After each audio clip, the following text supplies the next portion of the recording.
I know a lot of people who are watching right now are going to feel exhausted with their own sexual sin. The kind of, what was that rotating door, of like, I'm going to get better, I'm going to go to confession, I feel better, I fell, I go to confession, I feel better, I fell, I'm tempted, I fell.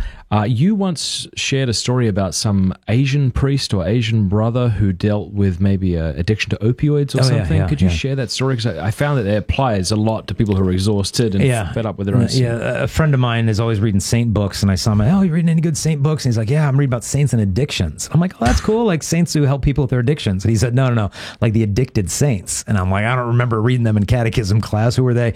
And he said, well, check out this guy, Saint Mark Ji from China. This guy was a husband, a father, a doctor, got a stomach ailment, and so he treated himself with a drug that was used at that time, which is opium, and the illness went away, but then a drug addiction remained in its place. So he goes to confession, hey, Father, forgive me, I've become addicted to, this drug. And so the priest gave him absolution, some pastoral advice, and he went away, and he went back to the drugs, and they went back to confession. Addiction, confession. Sound familiar? And the priest eventually said to him, now, because you keep going back to the drugs, it tells me you're not really sorry. And so I would ask you to no longer come back to confession until you've overcome this, and don't receive Holy Communion anymore.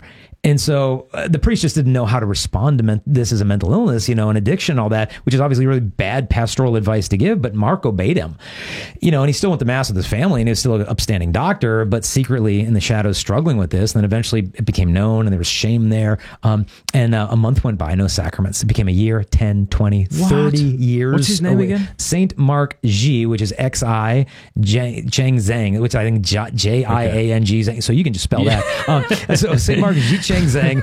Thursday I can pull it up. So do just Saint Mark and then XI, and they'll come up, opium addict. I'll slack it to you. And so like 30 years go by, and he's at the point now just praying, God, just make me a martyr. I can't see any way I'm going to get to heaven. And so what happened is God answered his prayer for martyrdom, and the Boxer Rebellion came into China, and they started rounding up and executing Christians. And so he and 9 members of his family were dragged off to the place of torture and death. And his grandson said to him, like, where are we going? And Mark said, we're going home.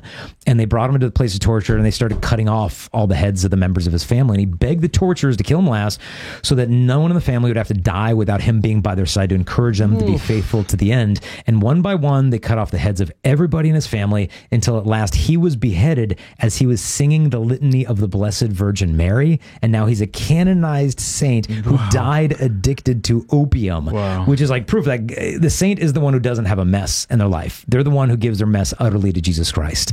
And that's why, like, good priests, the spiritual direction will say, the number one thing the devil wants you to do after sin is to lose your peace. Do not lose your peace.